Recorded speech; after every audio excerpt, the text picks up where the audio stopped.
সাইয়্যিদুল মুরসালিন ওয়া খাতিমুন নাবিয়্যিন ওয়া আলা আলিহি ওয়া সাহবিহি আজমাইন। আম্মা বাদ। গত জুমায় আমি যে আলোচনা করছিলাম তার প্রেক্ষিতে আমরা এই মুহূর্তে ইসলামী জীবন বিধান এবং ইসলামী হুকুম আহকামের ব্যাপক এবং নিখুঁত প্রসারের বিশেষ প্রয়োজন। মানে আমাদের যে বর্তমান সমাজ আছে এর মধ্যে এই সমাজ প্রেক্ষিতে নতুন করে মানে বয়ান করা আবশ্যক। যেরকম আমরা কোরআন শরীফ পড়ি, কোরআন তেলাওয়াত করি, সূরা পড়ি, এর মধ্যে এই কোরআনের যে সূরাগুলো আছে তার অর্থ বুঝে তাকে কার্যকর করা, অর্থটা বুঝে মানে কার্যকর করা। আইনকে বিধান আল্লাহ রাব্বুল আলামিন মহান, উনি যে বিধানটা দিয়েছেন সেই বিধান মোতাবেক আমাদেরকে চলতে হবে। যেরকম সৌদি আরবে যেরকম ইসলামী হুকুমত আছে, ইসলামী বিধান আছে। এই দেখেন আমরা হজে গেছিলাম, দোকান খোলা অবস্থায় চলে যায় নামাজে, কোনো চুরি চামারি হয় না। কিন্তু এখানে দেখেন এই দুর্ভাগ্যজনক হলেও সত্য, এই যে প্রথমে আমাদের মসজিদের ইমাম সাহেবের এই নামাজ ইমামতি করতে ওদের সাইকেল নিয়ে গেল। যদি এখানে ওই বিধানটা থাকতো যে হাত কেটে দেওয়া হবে চুরি করলে, তাহলে কি সাহস ছিল? কখনো হতো। ওই জন্য বলতেছি ইসলামী যে কোরআন কারিমে আল্লাহ রাব্বুল আলামিন আমাদের যে বিধান দিয়েছে সেই বিধান মতো চললে আমরা মুসলমান জাতি অনেক উন্নত হব। অর্থনৈতিক দিয়ে হোক বা সামাজিক ব্যাপার দিয়ে হোক বা যে কোনো দিক দিয়ে আমরা অনেক শক্তিশালী হতাম। কিন্তু আমরা এখন ওই বিধানটা মানতেছি না। ওই বিধানটা আমরা বলতেছি ঠিকই, কিন্তু বিধানটা মানতেছি না। যেরকম আমরা সরকারের আইন ঠিকই মানতেছি যে হ্যাঁ মানে এটা দোষ করলে যাবজ্জীবন হবে, এটা করলে ফাঁসি হবে। মানে আমাদের কোরআন কারিমে যে আইন আছে সেটা যদি আমরা মেনে চলি অবশ্যই আমরা উপকারিত হবে, আমরা অবশ্যই উপকারিত হব। এখন যেরকম আমাদের সমাজের সুদের প্রচলনটা অনেক বেড়ে গেছে। 40-50 বছর যে আগে সুদের প্রচলনটা ছিল, এখন ওটাকে সুদ বলে না, সমিতি বলে বা ব্যাংকের সুদ বলে। সবগুলো কিন্তু সুদ, ওটা হারাম। এই আমরা তো ব্যবসায়ী মানুষ, আমরা দেখতেছি যে সুদের সাথে সম্পৃক্ত হয়েছে তারা ধ্বংস হয়ে গেছে, নিঃস্ব হয়ে গেছে। এই বড় বড় কোম্পানি যারা গ্রুপ অফ ইন্ডাস্ট্রি, তারাও এই বিধানকে কোরআনকে মানে নাই বলে তারা ধ্বংস হয়ে নিঃশেষ হয়ে গেছে। এখন তাদেরকে বা আমাদেরকে বুঝতে হবে আল্লাহ রাব্বুল আলামিনের যে কোনো বিধান আমরা আর একটা কোরআনের আয়াতটা আমরা মানি না। যেরকম যার হক থেকে আমরা হকটা দেই না ঠিক মতো। মনে করেন আমাদের ভাইদের মধ্যে বা বোনদের মধ্যে বা পিতা মাতা যে সম্মানটা দেওয়া উচিত, এখনকার সমাজেরা ছেলে মেয়েরা পিতাকে সে সম্মান দেয় না। এখনকার সমাজেরা হয়তো পিতা হয়তো কতটুকু লেখাপড়া করছে, কিন্তু আমি তো একটু ডিগ্রিধারী, আমি বেশি বুঝি। এই বিধানটা যদি আল্লাহ রাব্বুল আলামিন প্রত্যেকটা জিনিসের পিতা মাতা কি সম্মান দিতে হবে, কিভাবে যত্ন নিতে হবে, কিভাবে পরামর্শ দিতে হবে, তার নিজের মোতাবেক চলতে হবে। আল্লাহ রাব্বুল আলামিন যে পিতা মাতা খুশি তা আমিও খুশি। আল্লাহ রাব্বুল আলামিন বলেছেন কোরআন কারিমে, যদি পিতা মাতা হলো জান্নাত যাওয়ার চাবি, যত তুমি ইবাদত করো, নামাজ বান্দাগি যত করো, কিন্তু পিতা মাতা যদি খুশি না থাকে, সন্তুষ্ট না থাকে, তাহলে জান্নাতের রাস্তা বন্ধ। এই কোরআন কারিমের প্রত্যেকটা জিনিসে আমাদের আমাদের সমাজ, আমাদের সংসার, আমাদের মানে ব্যবসা বাণিজ্য, প্রত্যেকটা জিনিসের পূর্ণ মানে মানে ছোট ছোট সম্পূর্ণ বিধান রয়েছে। এই বিধানকে আমরা মেনে চলবো, অবশ্যই অবশ্যই মেনে চলবো। খালি পড়লে হবে না। এখন তো বাংলা সংস্করণ পাওয়া যায়, কোরআনের মানে ওটা মানে বুঝে আমরা ওর উপরে পালন করবো, বিধানকে আমরা মেনে চলবো।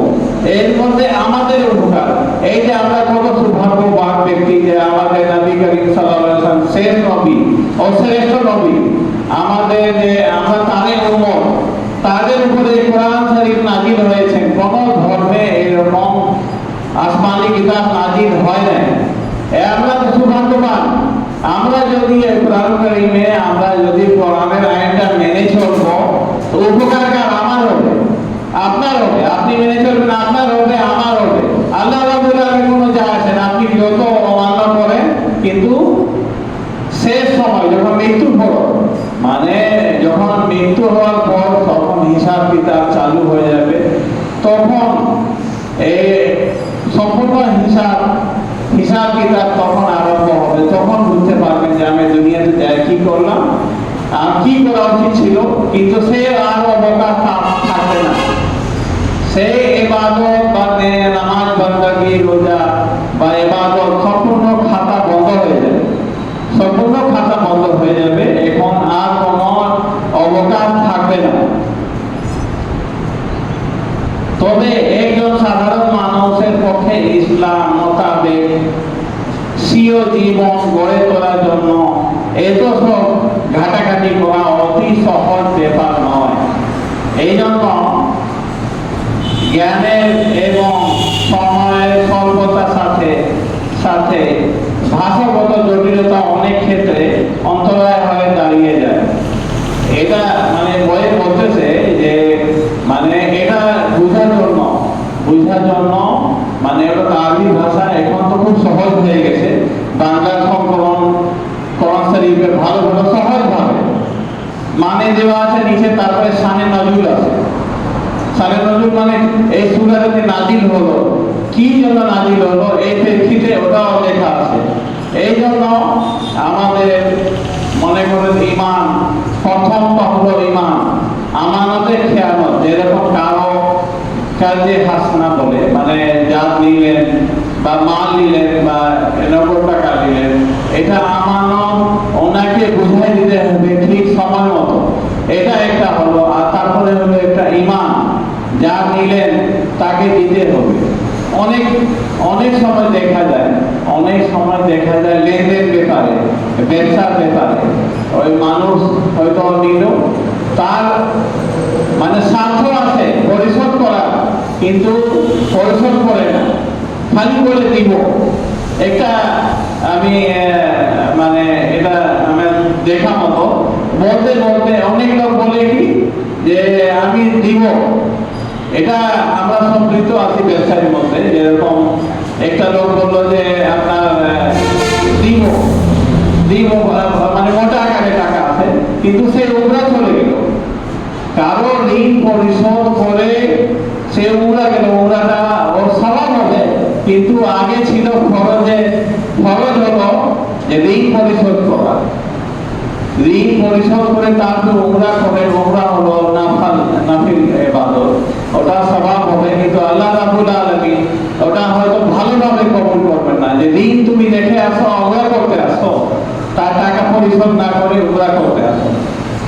অনেক লোক, আর একটা লোককে বলি যে মানে যখন আমি পর্যায়ক্রমে অমুক মাস, এই মাস, ওই মাস, এই বছর এবারে দিব, একবার পর্যায়ক্রমে কুরবানি ঈদ আসে গেছে।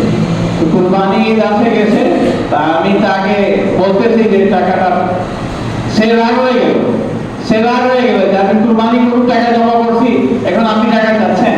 তো সে ঋণ না পরিশোধ কুরবানি গরুর কিছু কুরবানি কবুল হবে? কখনো হবে না। যে ঋণ শহীদ হলেও সব গুনাহ মাফ হবে। যদি ইসলামের জন্য জিহাদে শহীদ হন, সব গুনাহ মাফ হবে, ঋণ মাফ হবে না। ওই জন্য সেই লোকটা বলতেছে, আমি বলতেছি ভালো করে বুঝাইলাম সে তো খুব রাগান্বিত হলে বলো যে 54,000 টাকা গরু নিছি, আপনি টাকাটা করতেছেন, আপনি কে বললো আমার টাকাটা এখন পুরা হচ্ছে না? 54,000 টাকা এখন থেকে আর 20,000 এখন 34,000 টাকা বাকি আছে, আমি এখন টাকা আমি দিতে পারবো না। আমি বললাম ওনাকে বুঝাইলাম যে শরিয়তে আছে আগে দিন পরিশোধ করে তারপরে না হলে কোরবানি আপনার কবুল হবে না। কোরবানি হলো মনে করেন যারা মানে বিত্তবান ব্যক্তি, যার উপর কোরবানি ওয়াজিব আছে, আপনি ঋণের মধ্যে ডুবে আছেন আর কোরবানি দিবেন, হবে না। হজ করবেন, ওটা হবে না। ঋণ আগে পরিশোধ করা, এটা আল্লাহ রাব্বুল আলামিন বলেছেন কোরআন কারীমে যে ঋণ আগে তুমি ওটা মারতে তারপরে আমার কাছে আসো। এটা হলো একটা ঈমানের একটা স্তম্ভ, মানে এটা হলো আমানতে খেয়ানত। আমানতে খেয়ানত করা মানে মুনাফিকের শামিল, এটা হাদিসে আছে আমানতে খেয়ানত করা মুনাফিকের শামিল। এই জন্য আমরা কোরআন কারীমের যে আমরা কোরআন কারীম আসমানি কিতাব পেয়েছি, এটাকে আমরা এই বিধানগুলোকে মেনে চলি, এটা আমাদের উপকার। আল্লাহ রাব্বুল আলামিন কোনো কিছু হবে আপনি না করেন, আপনি সুদ খান, ঘুষ খান, চুরি করেন, ডাকাতি করেন, ভাই বোনদের হক মেরেন, এটা আল্লাহ রাব্বুল আলামিন কিছু আসে যায় না, কিছু আসে না।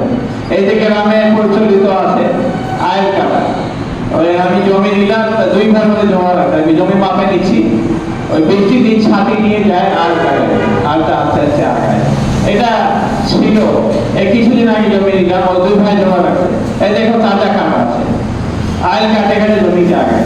এটাও বেঈমান, এটাও বেঈমান। কারো জমি যদি আপনি চাপে দেন, কারো জমি এক ইঞ্চিও মারেন, কবরে আপনাকে জমিটা চাপে, কবরে আপনাকে 2 দিকে জমিটা চাপে দেবে। কারো জমি আপনি যদি হজম করেন, অথবা কারো জমি নিয়ে হয়তো মাইনাস করে কিছুটা টাকা দিলেন, দেওয়ার পরে বললেন যে আর হবে না, রাগিত দেখায়, টাকা জন্য যায় রাগিত, জমিটা কিন্তু ফসল আবাদ করে দিয়েছে। এটা কিন্তু বেঈমানে, এটা বেঈমানের একটা মানে এটা বেঈমানি হলো। এটা আল্লাহ রাব্বুল আলামিন কখনো মাফ করবেন না। আল্লাহ রাব্বুল আলামিন বলে আগে ওনার ঋণটা বা ওনার পাওনাটা তুমি শোধ করে তারপরে আমার আছে হিসাব কিতাব। এটা আমরা মেনে চলি। আর আপনারা মানে অবশ্যই অবশ্যই কোরআনের বিধানকে মেনে চলবেন, এটা আপনাদের উপকার, আপনাদের উপকার, আমাদের উপকার। আল্লাহ রাব্বুল আলামিন আপনি নাই করেন কোনো যায় আসে না, আমাদেরকে তো দুনিয়াতে পাঠাইছেন না ইবাদত, আল্লাহ রাব্বুল আলামিন ইবাদত, আমাদের জীবন যাপন সমৃদ্ধ হবে, আমাদের জীবন সচ্ছল হবে। যত কোরআনের বিধান আছে একটা অক্ষর মানুষের ক্ষতির জন্য না, সব উপকারের জন্য।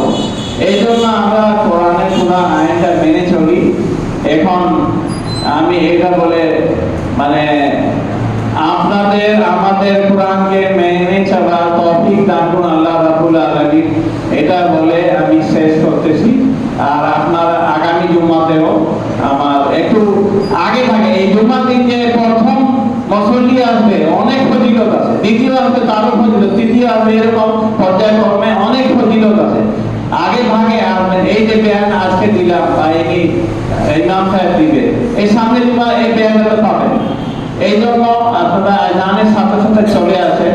আজকে আমি একটু দেরিতে বয়ান করতেছি, মুফতি সাহেব নাই, ওই জন্য আপনারা আগে ভাগে চলে আসেন। এটা অনেক ফজিলত আছে।